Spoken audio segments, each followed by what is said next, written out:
to our fantastic graduate school this evening for our lecture with Minister Simon Harris, TD. We're not expecting any issues this evening, but if there is, the staff will be able to direct you outside. We have had a series of lectures in the university over the last year from key figures who are trying to shape policy right across these islands, and that's part of our ongoing outreach and engagement focus, which is very much in partnership and collaboration. So now to introduce our special guest, I'm delighted to ask the President and Vice-Chancellor, Professor Ian Greer, to say a few opening remarks.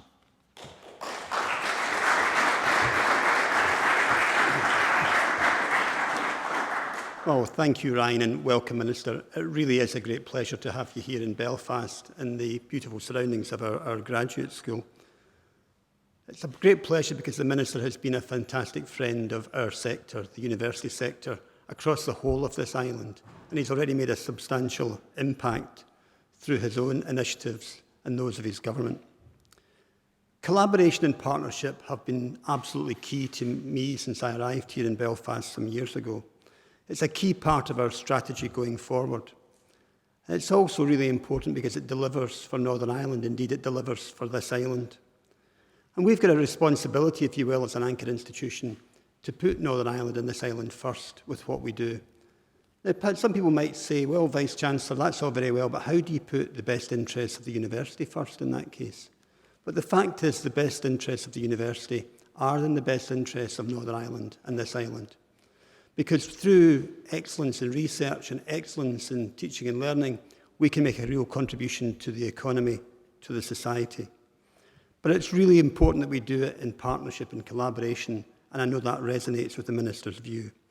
Not only does that collaboration drive capability and capacity, but it also builds trust across communities, which is really important for our island because we have to work together and make a difference to society. Here in Northern Ireland, we are very keen to see the whole tertiary education sector come together. So it's great to see leaders from the FE sector here, and great to see people from our university colleges here also. We believe that by working together as an integrated sector, we can really deliver. And wouldn't it be great to do that across the island of Ireland? We're capped in terms of our student numbers, so how do we do the best for our young people? We'd have to adopt initiatives such as higher level apprenticeships, which are uncapped. I know that would resonate with the Minister's views, and wouldn't it be exciting to have an all-island higher level apprenticeship programme, for example? We could really make this island an international destination for education and innovation with the universities at its very heart. But we can only do it if we work together in partnership. And that's why it's really pleasing to have the Minister here tonight to talk about his views, because I know that he will be very keen to see such partnership deliver. Minister, we stand ready to support your initiative, your agenda, in drawing together the strands of university education and research across this island and making a real difference to our economy and our society. So welcome to Queen's and thank you.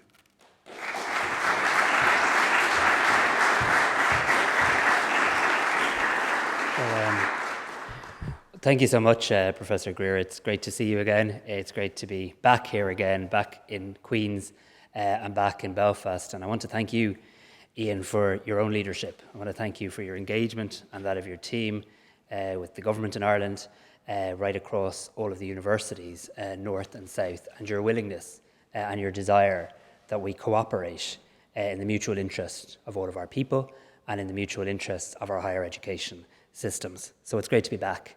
It's also great to see a friend and former colleague in Professor Len O'Hagan, the Pro-Chancellor. And I too want to take this opportunity and my visit here to Belfast to thank you, Len, for your leadership. The incredible work you've done in relation to the Congenital Heart Disease Network is saving lives.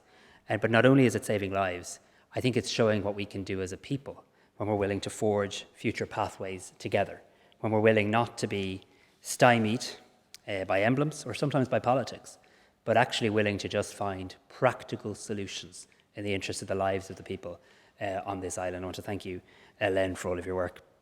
I'm here this evening primarily and principally to talk about the future. And that's right and proper, but it's very hard to be here on the 6th anniversary of the Brexit referendum without, of course, making reference to the context in which we're meeting here this evening. Because this was a referendum that sent absolute shockwaves across this island, across these islands, and well beyond that as well. It's posed massive challenges, and it continues to do so to this very day. And it would be entirely wrong or disingenuous of me if we were to ignore that reality. For our sector, it has presented profound challenge. The strength of education, you see, is always about collaboration. It's always about pulling together, working together, finding partners, not about looking inward, not about silos. And Brexit set out to deprive the next generation in Northern Ireland of the opportunity to engage in one of the most successful European programmes ever, the Erasmus Plus programme. And thankfully, we've worked together, we've stepped up, we've worked with universities north and south and the Commission to make sure that students from Northern Ireland can now access Erasmus again. And I think this is a really important signal of intent, because we, as a government, will never leave the young people of Northern Ireland behind. Today's not a day for politics, though. Today is a day where I'm reminded of the remarks of former US President Bill Clinton. And during his visit in 1995 to Northern Ireland, President Clinton remarked about how sometimes it's much easier to focus on our differences. It's always much easier to identify difference rather than what we have in common. It's absolutely much easier, but it's also fundamentally wrong. There will always be those, always, who set out to define us, not by who we are, but by who we're not, and not by what we're for, but what we're against. Over the past 2 years, though, COVID-19 gave us a really sharp lesson in the essential value of united action. It showed how much we truly depend on each other, how well we can line up on the same side against a common challenge. And again, to look at the flip side, how much common ground and passionate ideas and ideals we actually share. Education and its ability to shape our future is undoubtedly amongst those ideals. It's been my great honour to become the First Minister for Further and Higher Education, Research, Innovation and Science, not a snappy title, ever in an Irish government. And from the outset, my vision has always been island-wide. Not again for any political reason, but just simply because that's how education and research works, on an island-wide basis. And I really believe we can become, and we must become, an innovation island, an island of talent, an international island, and an island that wants to lead when it comes to higher education and research. Crucially, though, we must also become an island of inclusion and an island of engagement, one which drives equity of educational opportunity and outcomes, one which promotes social cohesion, and the contribution of our education and research institutions to tackling the great public policy and societal challenges and questions of our day. Because we share an island, we also share a future. And that phrase can mean many different things to many different people. But I think what's absolutely true is that a shared island and a shared future can and must be built through education, because education can and must be the firm foundations on which we can bring about that shared future. So just like we came together on Erasmus to find solutions, to find pathways, to find a way forward, we can now join together again to progress opportunities for prosperity. And the good news is we've already started this work together. And this evening I just want to share with you some of the ways, the 4 ways, that I believe we can do this. The first, as Professor Greer has alluded to, is the huge potential in relation to the issue of cross-border apprenticeships. And I was just saying to Ian on the way in, and it's so true. Every day in the south we see vans with northern regs coming down to work on building sites in the Republic, and vice versa, right? Our construction workers are ahead of us on this. Our tradespeople are moving around this island day in and day out, and our apprenticeship system now needs to catch up as well. Because on this island, we have skills needs that today are unmet. We have skills shortages. We have labour shortages. And that's particularly true when we look at the construction sector and when we look at the whole area of the green economy and climate change. One of the first actions I took and was determined to take when I became minister in this role was to publish a new apprenticeship action plan. And we've set out in that plan to make sure that by the year 2025, every year, we register a new 10,000 apprentices.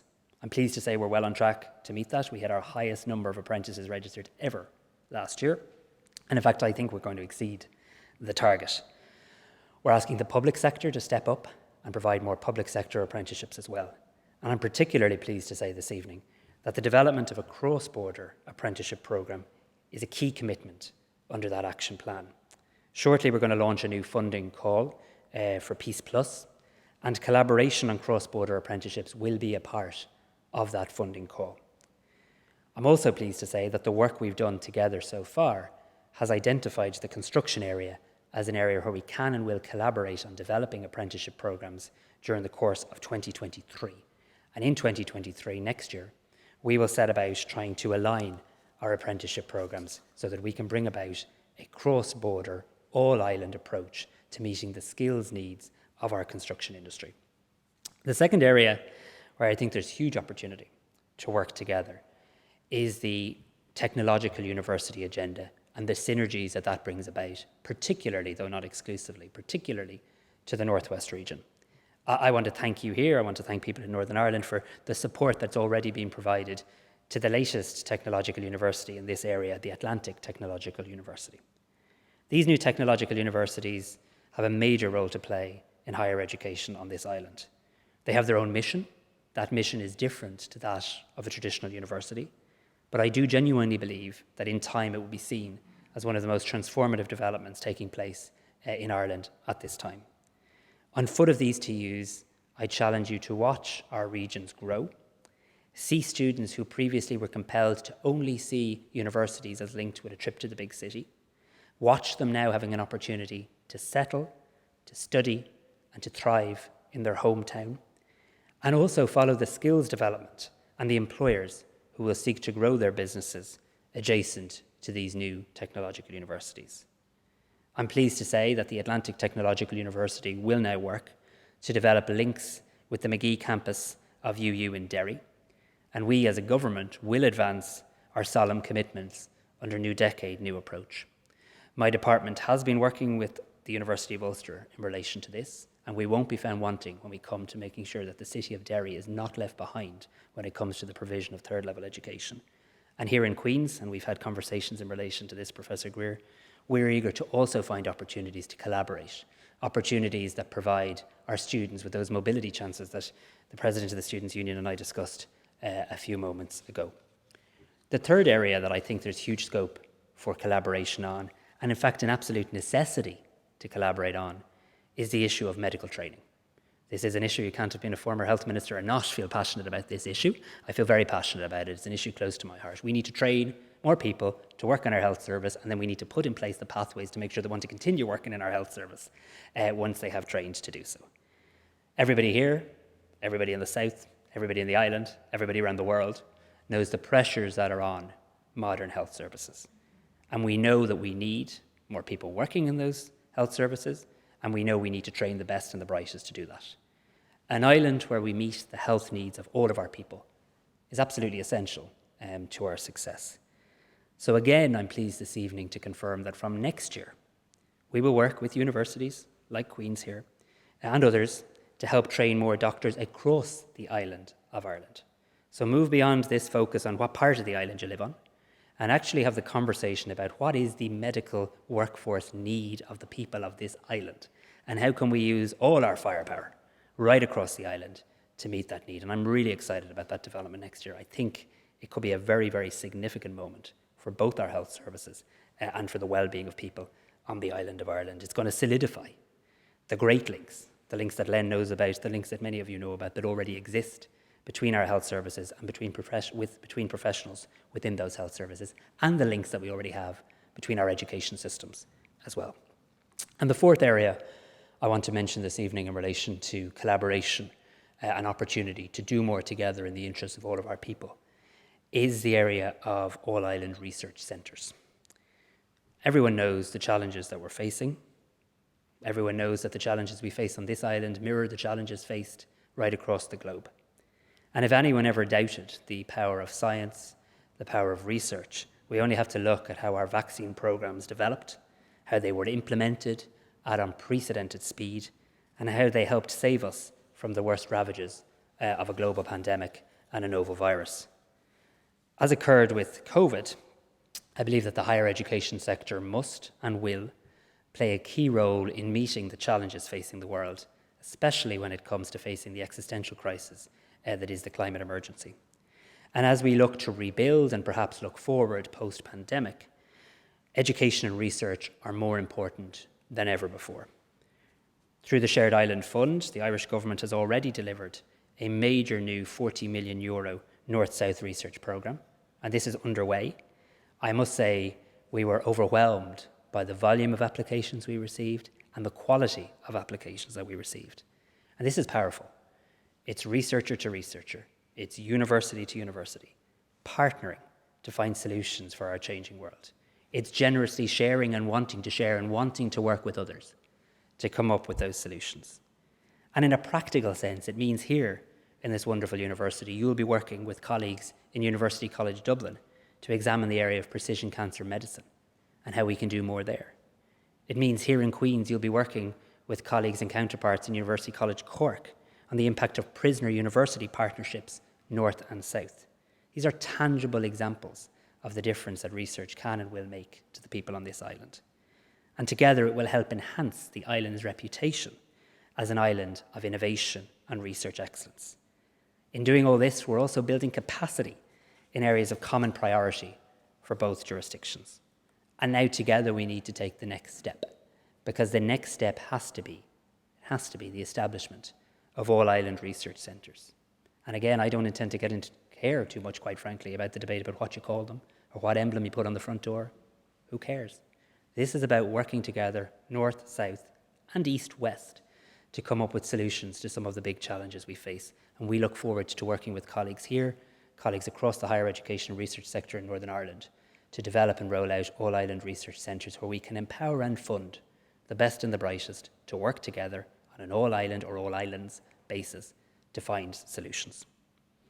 We all believe that higher education and research are absolutely fundamental foundations for developing and sustaining social, economic, cultural and environmental progress. We are preparing the building blocks for a new era of third level education, one with a truly connected education, training and research ecosystem, with opportunities and options for students and learners at all stages of life. And that phrase is going to become really important as we see more and more lifelong learning. We're going to develop a pipeline of talent to meet current and future skills needs. And to do so, our system and our systems must be willing to adapt and deliver that same attitude for people looking to access education. Education has to have front doors and back doors and pathways and alleyways and whatever other ways are required to make sure that people of any age, of any background, in any way can plug into the learning that they need at any stage of life and in a way that doesn't just work for the institution, but works for the citizen. Because education is a public good. It has the ability, like no other, to level the playing field, to transform the life of an individual, and to change the life and outlook of a community. That's why last month, I published Funding Our Future, a landmark policy paper for Ireland. This sets out the level of investment that will be required in higher education over the coming years, and it also sets out how we're going to pay for it as well. We're going to invest more through the Exchequer because we believe education is a public good.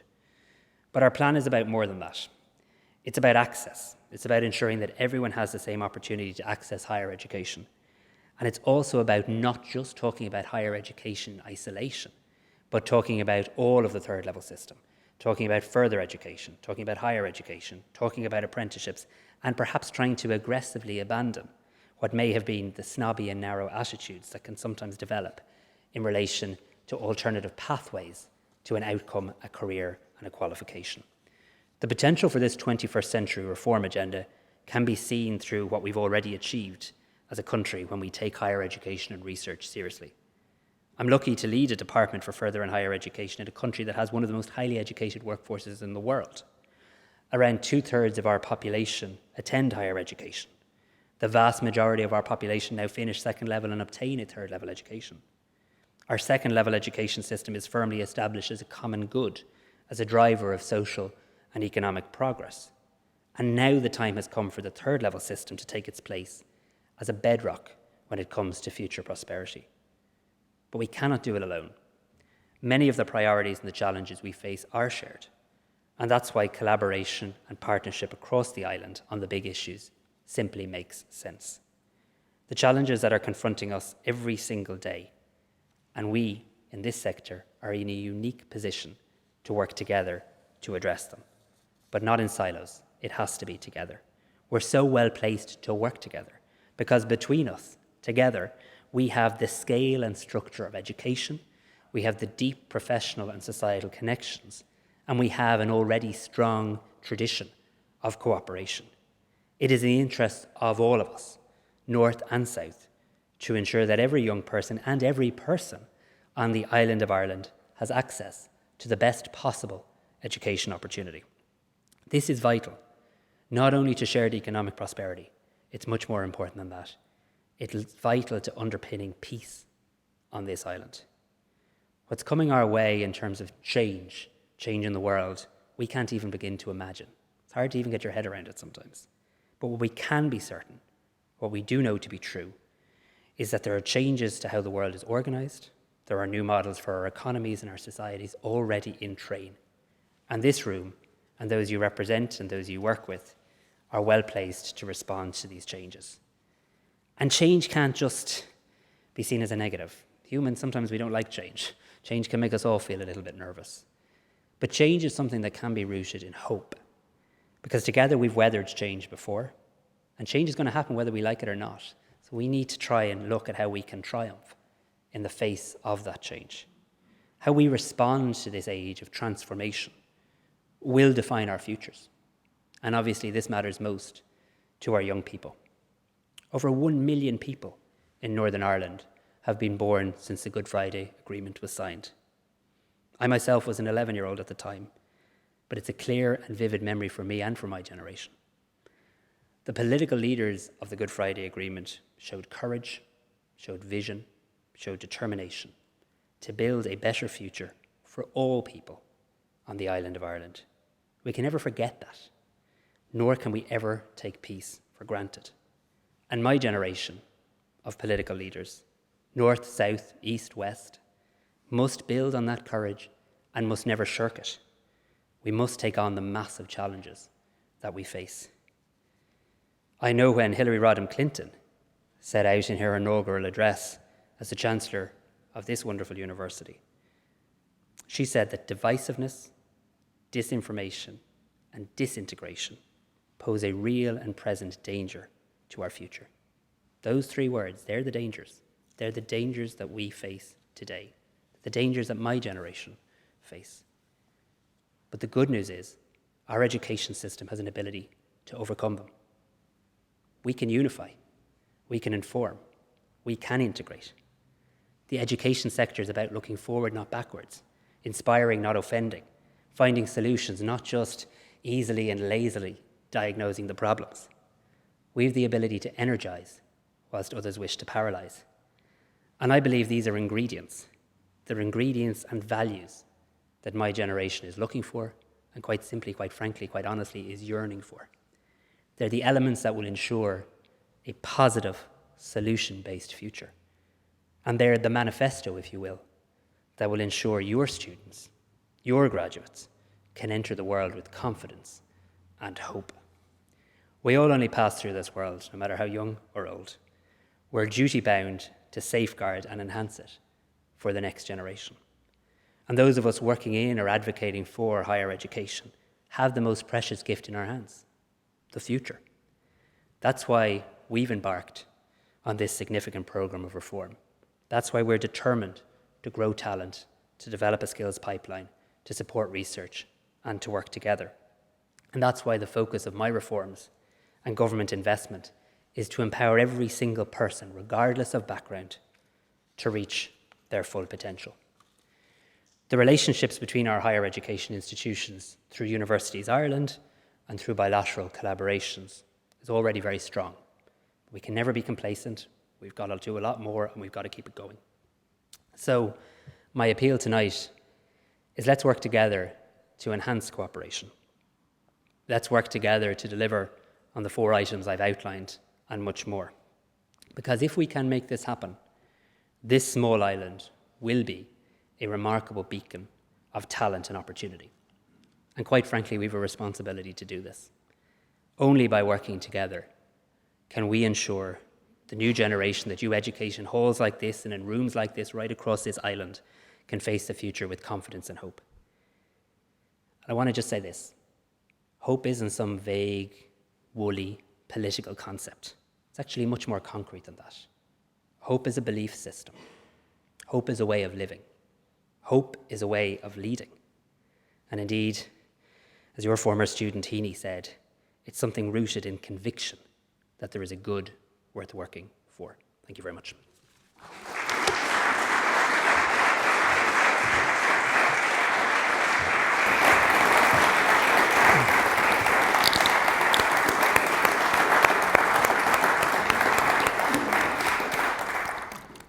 So thank you, Minister. Plenty of food for thought and an excellent speech and plenty to discuss. So at this section of the evening, we're going to take some questions from you on the floor. I'm going to start with the first question, and it's going to be in All-Ireland Research. Our Pro-Vice-Chancellor of Research, Professor Emma Flynn's in the front row, and she would never forgive me if I didn't ask Minister about the All-Ireland Research agenda. So for those that are not aware, and our Vice-Chancellor alluded to this in his speech, over €40 million went into 62 projects across the island of Ireland. 40 came here to Queen's, 40 projects here at Queen's, so thank you, Minister. But really, what we would like to know is, what do you think the next phase is? Where's your ambition to take the All-Ireland agenda forward? Well, thanks very much, Ryan and Emma, and thank you to Queen's. Thank you for putting up your hand and submitting so many applications of such high quality. I don't think it's a secret to say, when we started the All-Ireland Research Call, we intended to actually do 2 calls. And we actually received so many applications of such a high standard. I remember having a conversation with the Taoiseach saying, we can actually spend all of this on call 1. And to his credit, that's exactly what we decided to do. So we were quite overwhelmed in a positive sense with the level of interest and ambition. But I see this as a taster, being honest. This is an interim step. This is a way to whet the appetite. It's a way to build the interpersonal relationships. I think the beauty of the current research call is that it can be researcher to researcher. It can be university to university, and the only required ingredient is that there is an all-island dimension to it. The next step, as I was trying to outline there, has to be a more formal and long-term step in relation to research centres. I remember working very closely with Minister Robin Swan here during the height and the early days of the COVID pandemic. And I remember the really good work that was going on, again, parking politics, but was going on with our healthcare professionals here, the 2 CMOs, both of us as ministers. And I remember thinking, wouldn't it be amazing if one of the good things to come out of a horrifically difficult time was an all-island research centre on infectious diseases, as an example. So the next natural call has to be the establishment of research centres. This, again, is not just some wild aspiration I came up with. It's a commitment that the governments, both of Ireland and the UK, have given in terms of wanting to do more. And I think, and I alluded to this not by accident, I think it can be north-south, and I think it can be east-west. And it's something that we need to press go on. It's gone on a little bit too long, the conversations, but we're making progress now. And that's the next natural step, and I'd like to see progress in that in the coming months. Okay, well, now we're going to take some questions from the floor. If anybody would like to indicate, or if you have any questions, don't be shy. Yeah, gentleman at the back there. Yeah.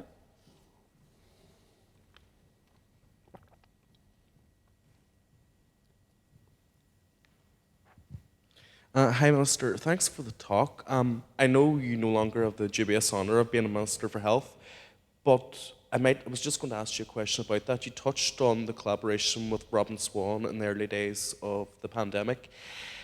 And I remember reading an article by Professor Deirdre Heenan from McGee, where she had pointed out that cooperation, it was an article, I think it was published last year, where, while there was some level of cooperation and coordination between North and South on the healthcare issue, she had pointed out that there was a disjointed approach, which I think, I'm from Donegal, and I think we were acutely aware that regulations were different in Derry to what they were with us, and there was a lot of confusion, a lot of people travelling in both directions to evade the regulations on one side of the border. And she also pointed out in that article that there's a number of areas where we have, like, say, the Northwest Cancer Centre, Dalton-Galvin. We have kids' cardiac surgery in Our Ladies in Crumlin for the whole island. That that as a whole, cross-border cooperation on health is, in her view, primitive. I suppose my question is, it's been suggested by some people that there's a lack of political will from certain parties in Northern Ireland, who I shall not name, to engage in cross-border cooperation on health. I suppose from the Irish government's point of view, what can be done to overcome those reservations in terms of embarking on a more ambitious all-island healthcare programme?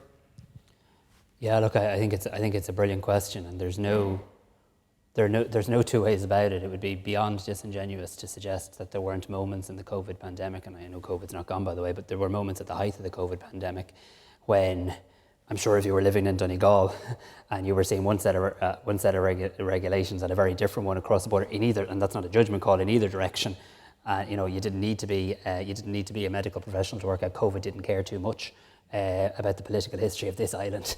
It just ripped through the entire island, right, and the world, and that did pose real challenges. I think, and there'll always be an opportunity to highlight the political reality and the challenges that brought about, and there's no doubt about that.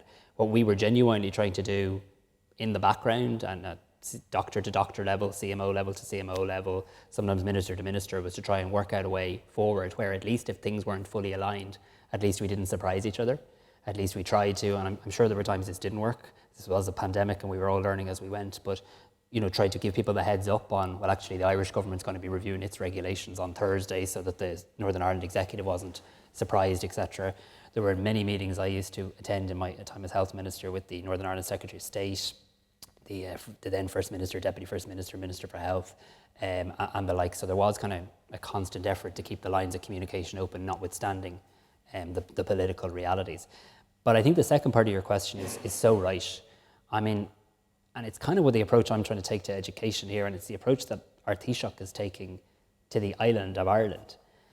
We can't become, in my view, kind of prisoners to political language when what we actually have to do here is just find solutions that make sense and win the argument on the fact that they make sense. So I've been in Galvin. I've been there. I've met patients from Donegal receiving the radiotherapy there. I've met children from Northern Ireland who've had their lives saved by life-saving operations in Crumlin. I visited there with Michelle O'Neill when she was health minister. We opened a new cath lab in Crumlin Hospital. There was a list, and I'm not now the health minister, as you know, and my hair is slightly re-blacking. But there was a list at the time done up of a kind of further areas of cooperation. I know the whole issue of organ donation was one, and transplantation. The medical piece now, which I now have some responsibility for in my department, is another practical thing. So the approach we're taking, being honest, and the approach the Irish government has taken, is getting on with it and finding every opportunity, politics aside, political rancour aside, to actually just work with the people on the front line, be they in health, be they in education, be they wherever. Because I just get every time I come to Northern Ireland, and every time I visit a university, when I was in health and visit a hospital, I just get the sense that people just want to get on with it. They actually just want to start finding solutions. So that's the approach we're going to try and take. Okay, we'll take another question. Professor Murish.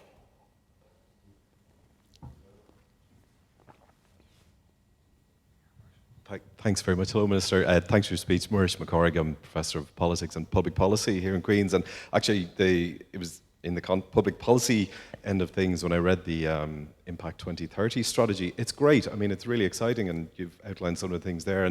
And my attention was drawn to this plan for the unit in your department around the evidence for policy. I mean, this is very significant, and I was wondering, I know it's early days in the strategy, but this is precisely something universities would be directly involved in as well, of course. And it's good.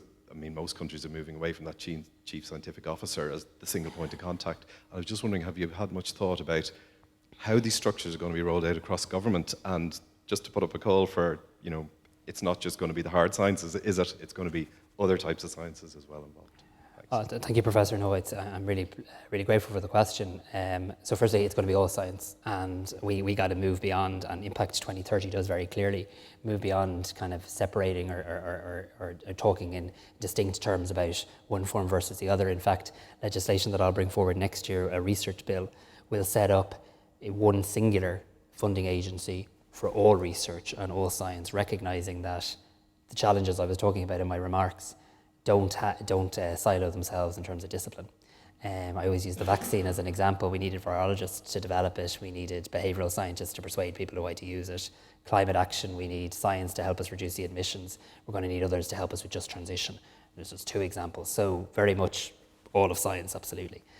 On the chief scientist piece, that's probably where we're most advanced. And I want to get to the evidence for policy unit now. But on the chief scientist piece, you're entirely right. The idea to me that we would have one person who is meant to be all-knowing on all things to do with science is quite an ignorant understanding of science, right? So what we're intending to do in Ireland is we're out to consultation at the moment as to what our scientific advisory structure should look like. And in doing that, we've already identified that there's a lot of scientific advice available to government. And it shouldn't be about one man or woman over here in an office saying, hello, I'm the chief scientific advisor, whoever he or she is, no matter how brilliant he or she is. It should be about bringing together all of the scientific advice available to government, to state agencies, and putting that in a structure. And yes, one person may chair that and be called the chief scientific advisor for international conferences and the likes, right? So that's, without fully preempting the process, I would imagine that that's the route we're likely to take from my initial engagement with stakeholders, a more advisory council type structure. And that leads me to the second piece, which is the evidence for policy, which is very early days. But again, not a radical concept, but sadly a little bit more radical than you'd like it to be in government departments and state agencies. I'm a politician, I'm a generalist, right? I think we're really well served by our civil service. Civil servants by their natures, like ministers, tend to be generalists. Not always, but often. We can get moved to different roles and the likes. We have to, I think a dividend from the pandemic has to be embedding expertise and advice in how we develop public policy. So we've now literally established in very recent weeks an evidence for policy unit within my own department. But the aim here is not, again, to have this as something just kind of over there in the Department of Research, but look at how we can embed that evidence for policy mentality or cultural view right across government departments and state agencies. And I'd be very happy to share thoughts with you and keep you informed of that. Thank you. Okay, Professor Mark Lawler, you had a question? Thank you very much, Minister, for a very inspiring talk. I'll also say thank you for the Shared Island Fund because I benefited from it personally. But the question I wanted to ask was in relation to innovation and how we get innovation into this conversation. And particularly, I mean, probably the most important thing that's happened in Northern Ireland in the last number of years has been the signing of the Belfast Region City deal. And it's really looking to see how do we benefit from that, not only in Northern Ireland, but whole Ireland, and how do we drive that innovation approach that really is something that we're both known for in our individual constituencies, but how do we really make it better than the sum or greater than the sum of the parts? Well, thanks, Professor. And it's good to meet somebody another person who's benefited from that fund, and I hope it's going well for you. I'd love to learn more first about the Belfast specifics and how we can learn from that, right? But my perspective on it from an Irish government perspective, what we're trying to now do is use our technological universities to try and embed innovation and research in the regions in a way that hasn't happened before. So we have applied and just about secured through the European Regional Development Fund a pot of about €80 million that we intend to ring fence for research and innovation in the technological universities. What we're trying to do through our regional skills fora is bring together, we've 9 of them across the island, is to bring together the business community, the education providers, and to get them partnering and working together on research in a way that hasn't happened before. We also have, and I'm not sure if you may well be familiar with it, but if not, we can send you some information. We have a Disruptive Technologies Fund as well, administered by my colleague, the Taoiseach's department, which is trying to really fund business, particularly small and medium enterprises, in terms of innovating. I think the risk, and I certainly see it in Ireland, the risk in terms of innovation and research and levels of investment is that a divide grows between the large multinationals, who are delighted they're doing a lot of work in this, but that the indigenous business gets left behind. And we're going to have to proactively seek to disrupt that. And I think the technological universities the ring-fenced fund and the regional fora are ways that we're trying to grapple with that now. But I'd be very interested and very happy perhaps we could have an engagement specifically on the Belfast experience and how maybe RTUs could benefit in a similar approach in their regions as you've done in Belfast. So I might have a word with you on that. Thank you, Mark. Okay, Emma?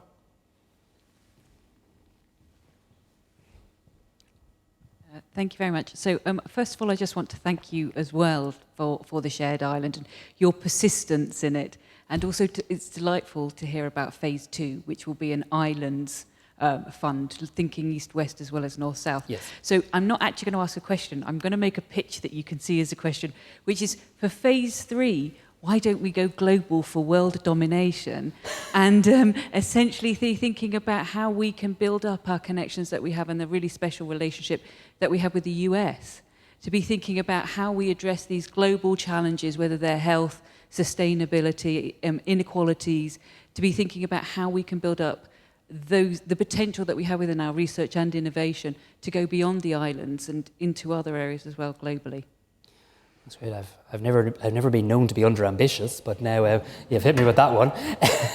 I think, but again, and obviously with your own background and expertise, it doesn't surprise me that you're onto something here.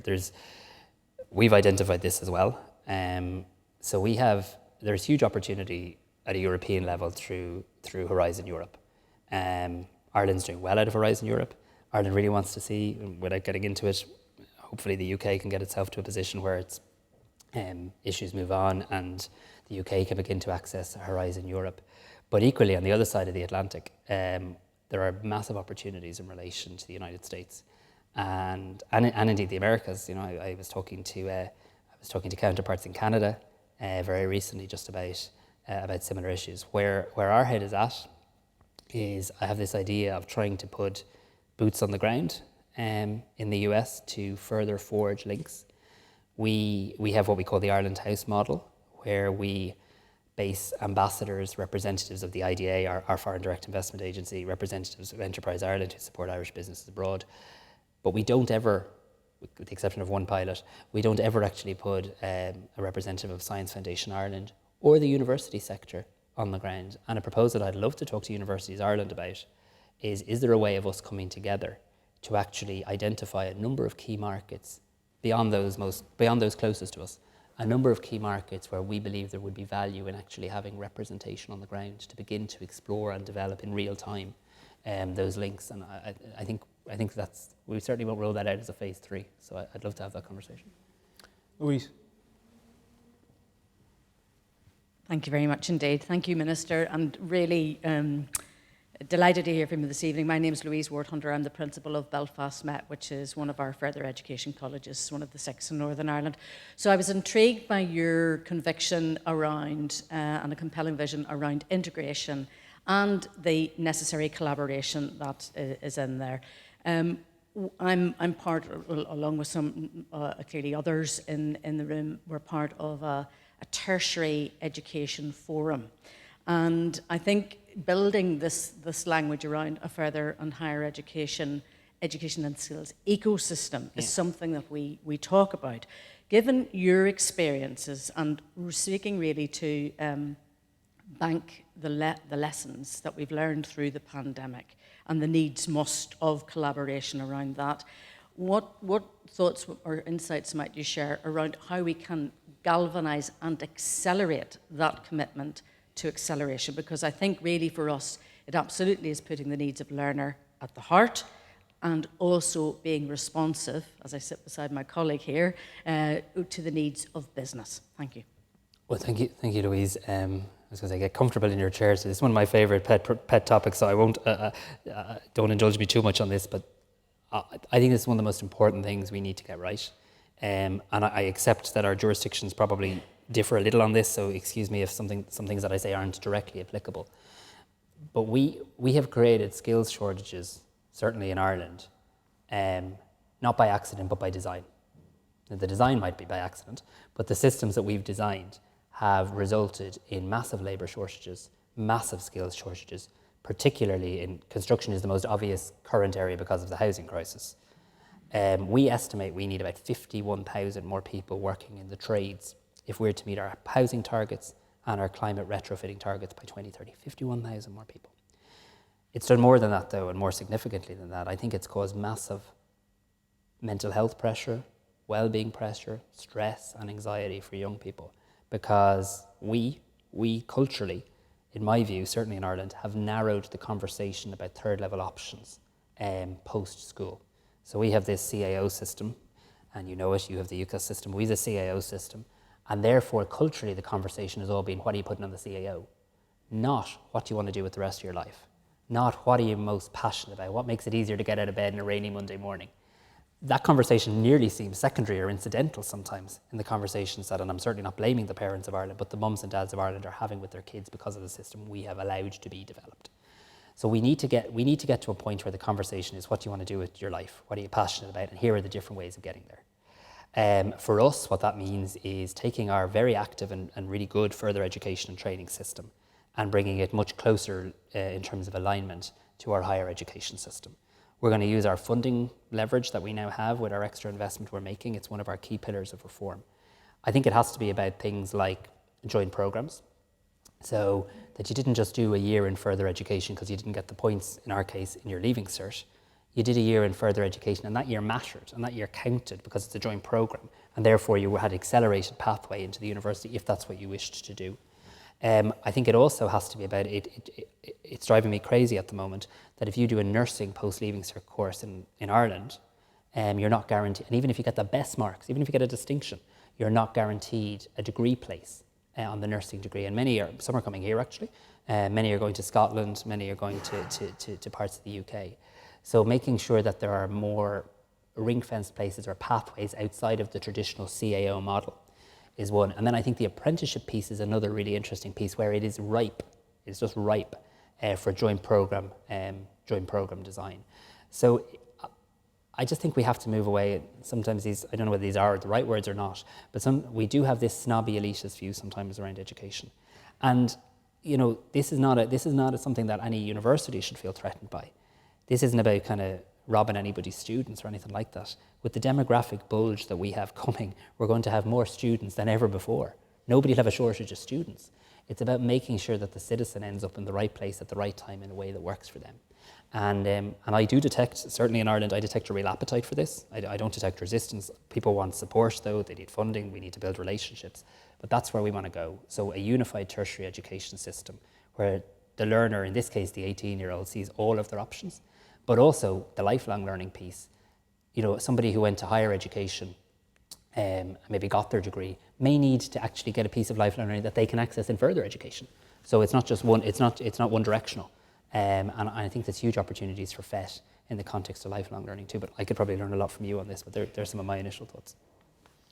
Okay, and final question, Minister, is about widening participation. So one of the ambitions that we have here at Queen's and at our two university colleges, Professor Jonathan Higgerty and Professor Peter Finn are also here this evening from Stranmillis and St Mary's, is to increase widening participation and to focus on how we can get people from low-income backgrounds and making sure that finance is not an impediment to education.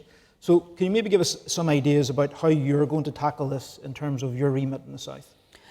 Yeah, so two parts of that. I mean, firstly, we brought forward a plan to sustainably fund higher education in Ireland. It's been a long time coming. You could accuse the political system of ducking and diving it for a long number of years, but we've settled it. We now know that we have to invest €307 million more in our universities, in higher education, to adequately fund it, and we want to do that over the course of around the next 3 budgets. But I refused, quite frankly, to bring forward a plan that sustainably funds education for the universities, but doesn't look at how we fund and support the students and their families. So we have in our document, Funding Our Future, we have 2 elements: the sustainable core funding for the universities, but also we have a commitment to publish a cost of education paper in advance of every budget in September that will look at 2 elements: student grants and the registration fee, and how they can be improved to support students. So that's it at a basic level, each budgetary process, and I'm on the record several thousand times in Ireland as saying I want to reduce the cost of education for families. I don't know whether it's ageist or subconscious ageism. Very interesting, in every budget conversation you have a conversation about should we increase the support on the state pension. Of course we should. I'm a practicing politician, that makes good sense. But I don't hear the same number of people standing up and saying should we increase the support for students or their parents That needs to end. The second thing, though, that I want to do in terms of widening participation is specifically around students with intellectual disabilities and autistic students. One of the first meetings I ever had in this role was with Down Syndrome Ireland. Met a mum online on a Zoom meeting. She understandably was quite upset, and she said, look, every other mum sees their child progress after school. Not only do I not see my child progress, I have to watch them regress in front of my eyes. I know from my time as Minister for Health, the amount of conversations that we have about what we term school leavers with disabilities, and it tends to be around daycare places and respites, and very important issues, very important. I don't hear the conversation about, well, what would you like to do next? What would you like to do? So we have announced literally a couple of weeks ago, and we call it Path 4. It's a new funding stream under our National Access Plan.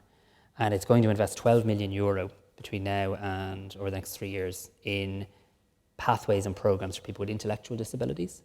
And we are inviting colleges and universities now to send in their proposals. And I must say we're really encouraged by this. So to develop specific programs, we have the Trinity Centre for people with intellectual disabilities. I shouldn't be able as a minister though to sit here and point to one. We should have loads. And that's the destination. And the second part of that is universal design. And universal design, you'll know it well here, it just makes sense again. This idea that we will invest in making our college campuses more inclusive. So we've literally given an allocation of €3 million in the last few weeks to our universities on a pro rata basis to do things like sensory rooms, wayfinder apps. You could be a really intelligent autistic student. I know some, I'm related to one. And they can arrive in a large university having done exceptionally well in school, being very bright, much brighter than I, and they can be completely overwhelmed by that environment. Because colleges can be large towns, cities sometimes, in terms of the numbers of people in them. So this focus on, we've made a lot of progress by any metric on access and inclusion in the Irish education system, but it hasn't been even progress. And there's a big focus now on reducing cost of education for families, but also specific measures for students with intellectual disabilities and autistic students. Okay, well, thank you very much, Minister. I think that was a very engaging and enlightening event. Quick advert before everybody goes home. We have another lecture on Monday night, the inaugural Lord David Trimble lecture with Professor Emeritus Lord Paul Bew. There's still places available at that lecture, and if you'd like to attend, please register online. We're grateful for everybody coming out this evening. We have a cross-section here from academia, from business, from education, and we're delighted to have everyone with us, and particularly our students, our Student Union President Katie and others who are with us this evening. But most of all, I'm pleased to thank Minister Harris. I'm getting ahead of myself. Minister Harris. I'm honoured. One day, who knows, for coming all the way from Dublin. We in the university have enjoyed a great relationship with the Minister since he's come into office. He has also been a great support to our Vice-Chancellor, who is currently the President of Universities Ireland, and we've had a good opportunity to collaborate and engage with him quite a bit over the last number of months. So we're grateful again, Minister, for you coming to Belfast. Thank you for your lecture. And for people here, please do stay in the graduate school and enjoy refreshments and hospitality. Continue the conversation and safe home. Thank you. Thank you, Ryan. Thank you so much. Thank you.